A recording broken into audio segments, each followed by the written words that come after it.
So back when I was first ever watching Bleach, and I seen how they really turned Ichigo's room into the spot, like literally had captains, lieutenants, just mad members popping in and out, I was like, I knew they needed help, but damn, Ichigo got it like that? Okay, Ichigo. But nowadays, watching this back, it's pissing me off. And no, not because they're simply depending on him. Cause trust, I get it, he's an MC of an anime. Of course they're going to. But what grinds my gears is how ungrateful and just overall selfish they're shown to be. Like, even if we were to let all the foul activities slide, like the failed Rukia execution, or how corrupt Central 46 is, there's like no excuse for how they be doing Ichigo. And it really gets to a point, bro. So yeah, let's get into it.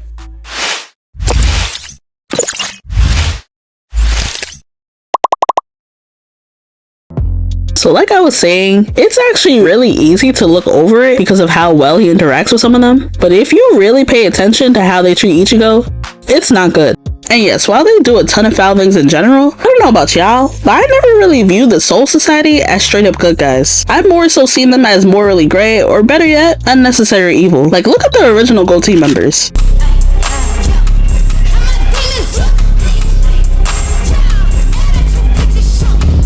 So that's that. But not gonna lie, them operating and doing what they gotta do has nothing to do with how they need to be treating the kid who constantly saves them. Ichigo is better than me, cause me personally, they're gonna have to start moving a little more gracious. Like, I'm gonna need them to either cut a check or build a statue in my honor. Just some type of perk for how clutch I be coming in for y'all. Yeah, so I'm editing and I'm just now seeing that Kubo actually addressed this, saying he'll be paid in his afterlife. But I don't know, man, I still need something immediately.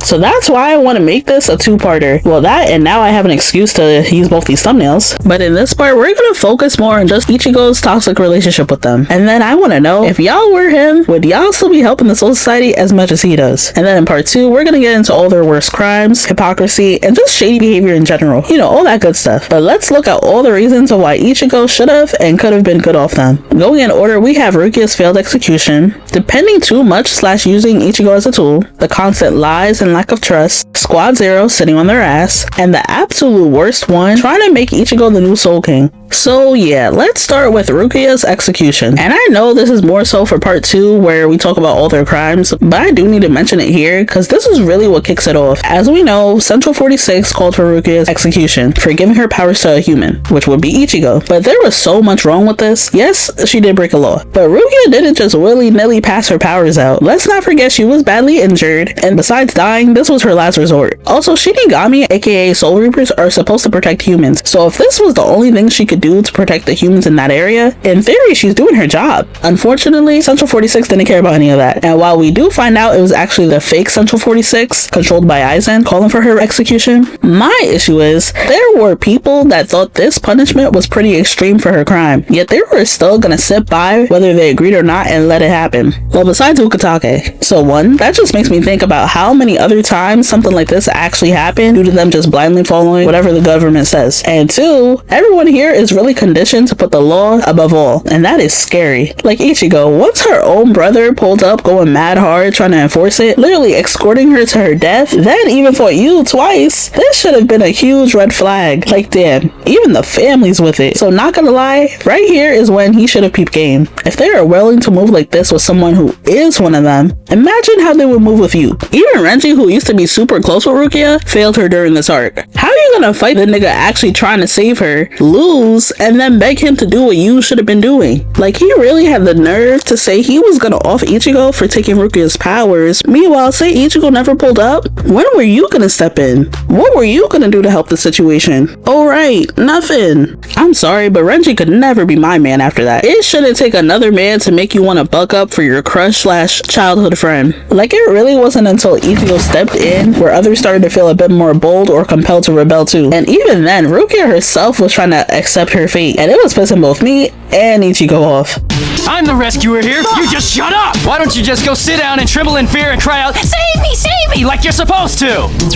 They really had Rukia up there like she was Jesus, and barely anyone apologizes for that after. So after witnessing all that and Rukia still deciding to stay, I'm not saying cut him off, even though he should, but you definitely gotta keep your eyes open. But moving on to my next reason, we got depending too much / most definitely using Ichigo as a tool. And this is where we get into how they treat him as a whole. Cause not gonna lie, lie, from the day he was born, they treat him like a chess piece in their games. From Aizen and Kisuke orchestrating all types of shit in his life, to certain training he had to endure. Then we got just how much the Soul Society itself depends on him. But as I said before, that's expected. Hello, anime MC. What isn't expected though is their attitude towards him afterwards. Like when they realize he could actually be quite useful to them, this is basically how the cycle goes. They pull up or ask him to pull up to help battle whatever enemy. He does, they win, then they go right back to being suspicious or treating him like an outsider. And I know it may seem like I'm dragging it, but no, cause something else that heavily supports the using him as a tool thing is the pattern of them never fully being there for him. They purposely either delay help or just don't help at all. This is usually to test him, use him as bait, or just straight up like a pawn in one of their plans. Like they really be pushing Sun to the front lines while stepping back. So I'd say they actually support him somewhere between 70 to 75%, if even that. And that goes to show how they really view him, not as a fellow comrade, but as something they could use. We see examples of this in both the Arrancar and the Fullbring arcs. In the Arrancar arc, the biggest and most obvious example would be how they handled Orihime's kidnapping. They violate. They don't move urgently at all. In fact, Yamamoto actually suspects she's betrayed them, then even forbids any of them from rescuing her. And when Ichigo was like, alright, fine, I'll go dolly, just tell me how to get there,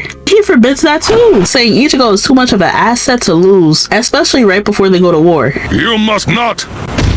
We are going to need your help in this battle, Ichigo Kurosaki. Stand by until you receive orders. That is all for now. Like, bro, who are you feeling like? Ichigo, of course, wasn't having it and went anyways. Cause duh, if he was able to break into y'all shit without y'all, you think he can't find another way into Hueco Mundo? But yeah, they let him and his friends walk into Hueco Mundo alone and only sent reinforcements because Ichigo pretty much forced their hands at that point. Cause after the head captain had Byakuya and Kenpachi escort that group back to the Soul Society, by force if need be, only Rukia and Renji felt bold enough to eventually go against direct orders. And I gotta say, those two, W means for that. Unfortunately, I can't say the same with everyone else. Cause what they do in the Fullbring arc is even worse in my opinion. After defeating Aizen, Ichigo loses his powers and they basically ghost him for over a year. He starts dreaming about them, Rukia doesn't stop by like she claimed she would, Kisuke even hires Uryu in Ichigo's place. But Ichigo claims all this is fine because he's always wanted to be a normal teen anyways. Higher. So he tries to live a normal life, but it's obvious his friends and family are purposely keeping him out the loop on shit going on because they know he can't protect them how he used to. But they weren't even low with it. Like, this is mad sus. I actually do appreciate though that his sister Karin was like, it's time for them to look after him instead of vice versa. But Ichigo just couldn't take it anymore. He starts feeling useless, depressed even. That's when Ginjo and Execution show up offering to train him with Fullbring powers. You know, similar to how the Visors did before with the Hollow powers. Off rip, he thinks Ginjo is sus of course and initially dubbed it, but eventually gives in once it becomes clear that his peoples are specifically being targeted. So desperate times calls for desperate measures. So he trains with them, but unfortunately it's all a setup. Ginjo steals his powers, and right when he's powerless again is when the Soul Society finally steps in. And it may seem like a sweet moment, like aw, just in time, but it's really not when you think about it. They knew Ginjo used to be a substitute Soul Reaper,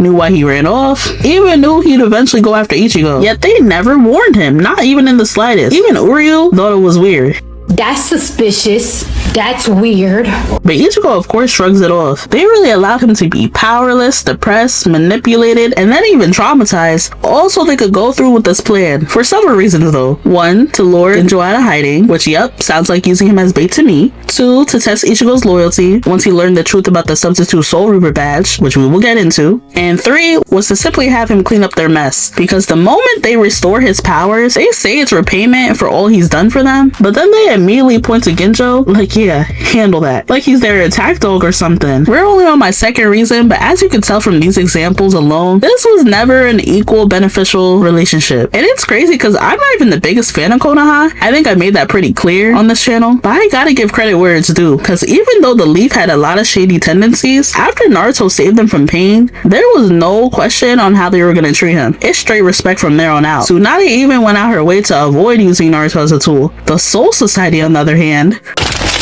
what's the deal with all these Reapers? Ichigo! I thought these guys were your friends! Ah! What's the matter? It's me, Ichigo Kurosaki. Seize him. Yes, sir! Ichigo, if these are your friends, how do your enemies treat you? Well, at least they're wearing it on their sleeve. Anyways, there's honestly a bunch of ways they show how much they don't trust Ichigo, from always withholding info from him, to at one point even planning to off him along with Genjo. But in my opinion, the most obvious and crucial example of that lack of trust was when they straight up lied about the purpose of the Substitute Soul Reaper badge. You know how I was saying if I'm Ichigo, I at least need a statue or something for the amount of work he puts in? Well, they kinda do that. Right after he helps him out by basically exposing Aizen, the first thing they do to sort of make amends is give him a badge of honor, exclusive to Substitute Soul Reapers. Ukitake tells him that he can use it to turn into his Soul Reaper form at any time, and it also shows that he's legit while he's out on duty. But that was cap. Well, halfly. What Ukitake failed to mention was that it's also a device to spy on him, track him, and limit his spiritual pressure. And to make matters worse, he had to find all this out from the enemy, not even them. Like, they really had him looking dumb all this time showing it to other Soul Reapers, just for them to be like, what even is that? But you know what? At first I was like, I don't like how they went about things, but the actual functions aren't that bad. It's weird because the secrecy part, but plenty of jobs like to keep tabs on their workers, even off the clock. That was until we find out much more about this badge. In one of the volumes for the novel Can't Fear Your Own World, during their issues with Genjo, which I'll go into depth about in the next vid, it's implied the badge was literally used to help off Genjo's original crew. So yeah, if I'm Ichigo, I'm pissed. It's not a certification or a license, it's a leash. This is what I mean when I say it's giving toxic relationship though, because when it comes to trusting him, it's like they take out whatever they went through with their ex, which will be Genjo, on their new fine shit, which will be Ichigo. And it's not like they don't know what's wrong, because at the end of the arc, when Ichigo pulled up on Yamamoto, one of the captains, I think Shunsui, was like, yeah, I wouldn't be surprised if he's pissed at all of us. Yeah.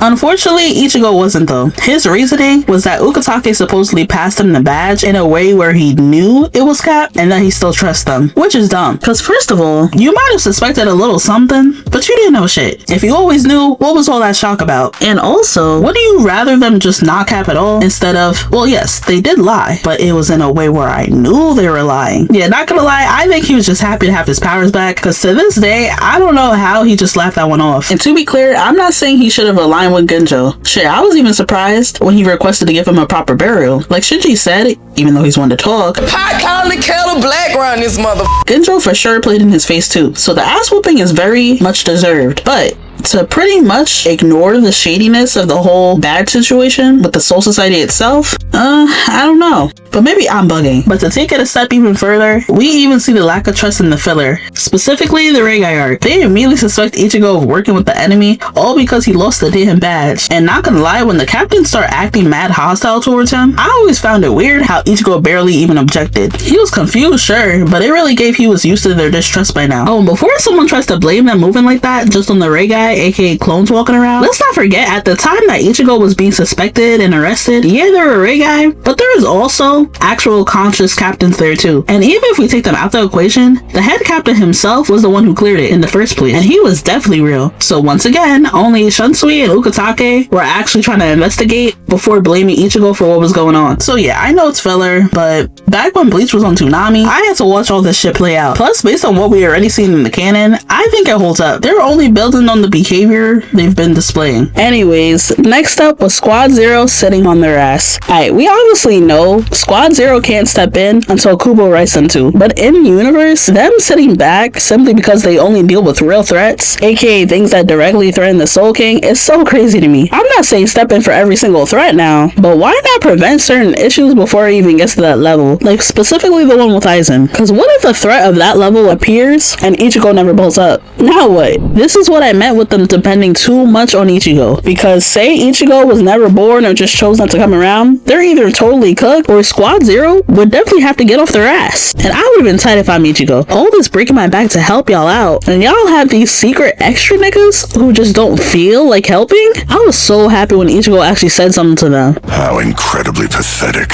1,000 years of peace have caused the Soul Reapers to become weak. and Squad Zero did nothing but sit back and watch. And keep in mind, Ichigo barely ever complains about the Soul Society, so you know it's crazy when even he's saying something. And I don't blame him, because they really be acting like they're so much better than the rest of the Soul Society, but first time we see them in action, they sure did get smoked. All that sitting back waiting for a real threat just to get clapped. If Ichigo was gonna have to come in clutch for y'all too, y'all might as well have been stepping in earlier. Like, they're really the equivalent to what happened with the Internals.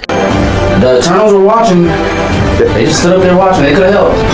I understand, but they have their points. I have mine. They sat there and watched Black Widow die. Anyway, speaking of Squad Zero, it's time to get to my last but darkest reason, which would be Ichibei ready to make Ichigo the new Soul King. And this is the most extreme case of them displaying themselves as the necessary evil I mentioned in the beginning. Cause it's bad enough they regularly pretty much use Ichigo as a tool, but to go ahead and actually try to make him one without consent is diabolical. But let me give y'all a quick rundown in case you don't know what I'm referring to. If you're gonna actually read the novel, I suggest skipping about 30-40 seconds. The OG Soul King was nothing like we expected. I mean, I guess he's better than some other kings we've seen, but I did not expect him to just be a nigga floating around in the crystal. But anyways, the Soul King was a hybrid being turned linchpin, meaning the nobles at the time sliced him up and stuck him in that crystal. And for all these years, he's kept a balance of all three realms: the Soul Society, Wako Mundo, and the world of the living. Ichigo, unfortunately, is very similar. He's also a hybrid, a mixed breed of Soul Reaper, Hollow, Quincy, and Human. That makes him the best and most ideal option if the Soul King ever needed replacing. Which means if Yuha Baha won and they need to restore balance, Ichigo was definitely the backup plan, all without him even knowing. But the most unsettling part about it is when you go back and watch, multiple people, especially Ichibei, are silently prepping for this exact scenario. Take a good look at Ichigo's special training.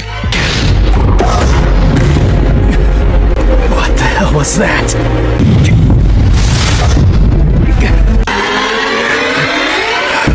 Then there's Ichibei sending him to fight Yuha Baha in the first place, just to later admit that he didn't even think Ichigo would be able to hang with him. And even first watching that scene, it just felt off and overall eerie.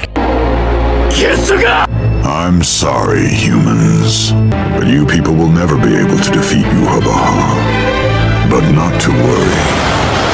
After all, that's what peace is all about. Isn't that right, Yuha Baha? It's crazy because in OG Bleach, you get this similar uneasy feeling from Kisuke, but he really ended up being a chill guy for the most part. So I just thought they were attempting that same feeling here with Ichibei. But nah, he's dead ass foul. And to be honest, besides the scene already being eerie, I knew something was off because in Ichigo's face, he was all like, just stop him because I can't do it right now, my powers aren't 100%. But you were full power a little while ago and Yuha Baha still beat you. So yeah, you're strong, but no one thinks you can do this dolly anymore, pal. You might as well get your big ass up and come help. And then the final hint I later picked up on was Shunsui coming to give Ichigo's friends Soul Society passes to be able to come visit him, just in case Ichigo couldn't come back there. Now, I'm not sure if Shunsui knew Ichibei's exact plan the whole time, but he definitely knew something. In the novel, Shunsui and Ichibei have a convo about being happy it didn't come to that. So when you look back at that specific scene, it definitely hits different. First watching, I honestly thought he really just meant his new powers would be too much to stay in the human world. And even then, I was like, that's a little forceful. Does Ichigo know he's not coming back? But never did I imagine they had something like this in store. And looking back, I know Shunsui thought he was being nice giving them those passes. He's usually a decent guy from what we see. But do you know how traumatizing it would be for them to see the dismembered friend in a crystal? He's acting like it's an Annie and Armin situation where he's just taking a nap while they talk to him. But no, bro.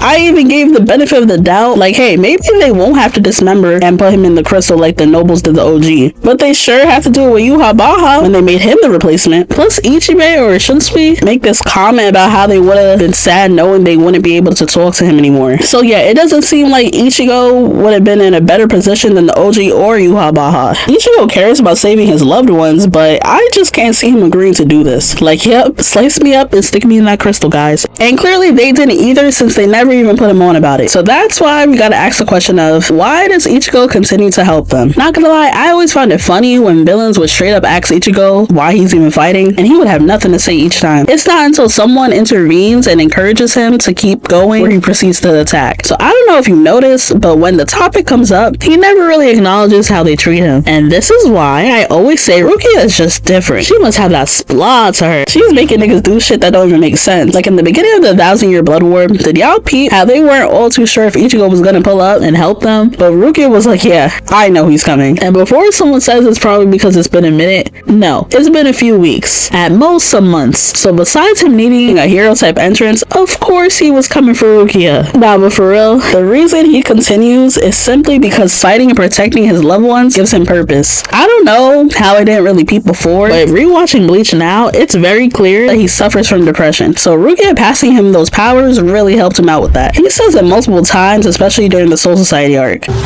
Thank you, Rukia. Now it will finally stop raining. Plus, that's the same arc where Ichigo literally tells us, the viewers, his motivations in the beginning of each episode. I'm combining my powerful spirit energy with this blade in order to protect my friend! I think it's also safe to say he knows if he doesn't, his loved ones would be in danger. We see this all throughout the series. And by the time we get to the 1,000-year Blood War, he's even got enemies feeling bold enough to break in and stand on his bed with their dirty ass shoes. So even if he actually wanted to cut ties, he's definitely way too deep at this point. As I said before, he gets along very well with a good amount of them. And when I see scenes like that, I do have to remind myself, while I do think he's made some genuine friends within the Soul Society, due to their laws and how they go about things, he's got to be careful and keep that in mind. But not gonna lie, for me personally, this feels like when your friend is in a toxic relationship, but you know they're not gonna leave, so you just start keeping your opinions to yourself. I don't know, I just think it sucks how he is indeed a hero, but all throughout the series, especially in the OG Bleach, they don't really treat him like one. Like I said, if I'm him, I'm gonna at least need some actual perks. Passing me back my powers is not enough, because imagine they didn't do that. They're the main ones who would have been fucked. But you know what? It's not even just Ichigo who's too forgiving. There's a lot of people who get wronged by them and just sweep it under the rug and align right back with them. Like, look at Rukia staying there after they tried to execute her. Look at Shinji rejoining. Niggas are really the WWE. But if you like this and you care about all the Bleach lore, look out for part 2 where we get into everything going on in the Soul Society. Cause man, oh man. Anyways, thanks for tuning in all this year. It means more than y'all know that y'all care enough to listen to what I gotta say. And we just hit 10k subs as I'm making this, and I can't thank y'all enough. I'm predicting both these Bleach vids should be out sometime in January. You know, we gotta start off the new year right. But anyways, like, comment, subscribe, and I'm gonna leave y'all with this. I'll be honest with you. All I wanted to do to him, yeah, and this was all I was going to do, I was going to chop his hands off. Right, that was my only plan for the game. I wasn't going to kill him. I thought I'd chop his hands off, chop his feet off and blind him.